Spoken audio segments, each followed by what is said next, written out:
Cinema అయిన మహా నేను మిస్టర్ బి. నా మాట సూటిగా ఉంటుంది, మ్యాటర్ క్లియర్ గా ఉంటుంది. మ్యాటర్ లోకి వెళదాం. సరదాగా న్యూస్ తిరిగేస్తుంటే ఇంట్రెస్టింగ్ టైటిల్ తో ఫోటో కనపడింది. కాటమరాయుడు సెట్స్ లో తారక్. అరే ఇదేలాగా అనేసి పోస్ట్ లోకి వెళ్తే తారక రత్న శివబాలాజీ కూర్చుని భోజనం చేస్తున్న ఓ ఫోటోని పెట్టి ఇది కాటమరాయుడు సెట్స్ అని రాసేశారు. అనుమానం వచ్చింది, ఎందుకంటే శివబాలాజీ తారక రత్న తప్పించి ఇంకో సినిమా ఫేస్ కనపట్లేదు అక్కడ. అలాగే సినిమా వాతావరణం కూడా లేదు, జస్ట్ భోజనాలు జరుగుతున్నాయి అంతే. ఏంటా సంగతి అని శివబాలాజీ ఫేస్బుక్ పేజ్ కి వెళ్తే మ్యాటర్ లో క్లారిటీ వచ్చేసింది. శివబాలాజీ మొన్న ఆదివారం 27వ తారీఖున విజయవాడ వచ్చాడు. అక్కడ కార్తీక మాస వనభోజనాల్లో పాల్గొన్నాడు. దానికి సంబంధించిన ఫొటోస్ ని ఆయన ఫేస్బుక్ పేజ్ లో కూడా షేర్ చేశారు. అందులో నుంచి ఓ ఫోటోని తీసి కాటమరాయుడు సెట్స్ లో లంచ్ చేస్తున్న తారక రత్న అని పోస్టులు పెట్టేశారు. బేసిక్ గా శివబాలాజీ ఆ ఫోటోల్ని తన ఫేస్బుక్ పేజ్ లో పెట్టింది 27వ తారీఖున. ఈ రూమర్ మొదలైందేమో 29వ తారీఖు సాయంత్రం నుండి. ఈ రూమర్ ని మొదలు పెట్టిన ఆయనకి ముందల వందనం అభివందనం తెలియజేయాలి, ఎందుకంటే మామూలు తెలివి కాదు.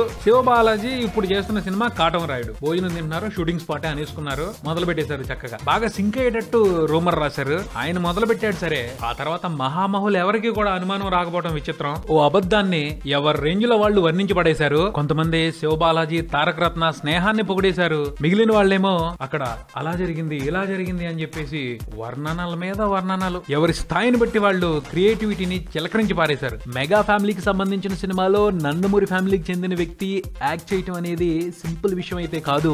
అది నిజమే అయితే ఎప్పుడో హింట్లు బయటకు వచ్చేవి. పోతే అలాంటి హింట్స్ ఏమీ లేవు.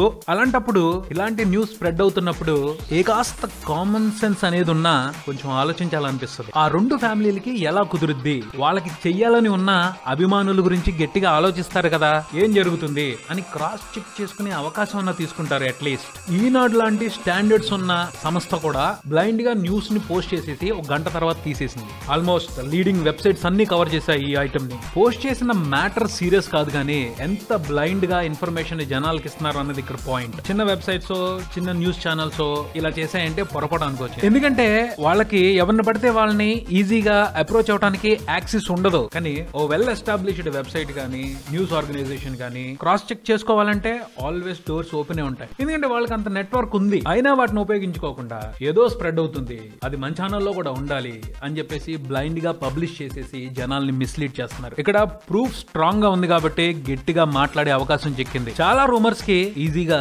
ప్రూఫ్లు పట్టలేం. అలాంటప్పుడు ఏది నిజమో ఏది అబద్ధమో అన్నది కంప్లీట్ గా లక్కీ గేమ్. ఆడేవాళ్ళు చాకచక్యంగానే ఆడుతున్నారు. నమ్మటం నమ్మకపోవటం అనే దానికి సంబంధించి జనాలే జాగ్రత్తగా ఉండాలి. మరో ఆర్టికల్ తో మళ్ళీ కలుద్దాం. Subscribe and keep watching Maruti talkies. For me mister B and talkies Raja. Thank you.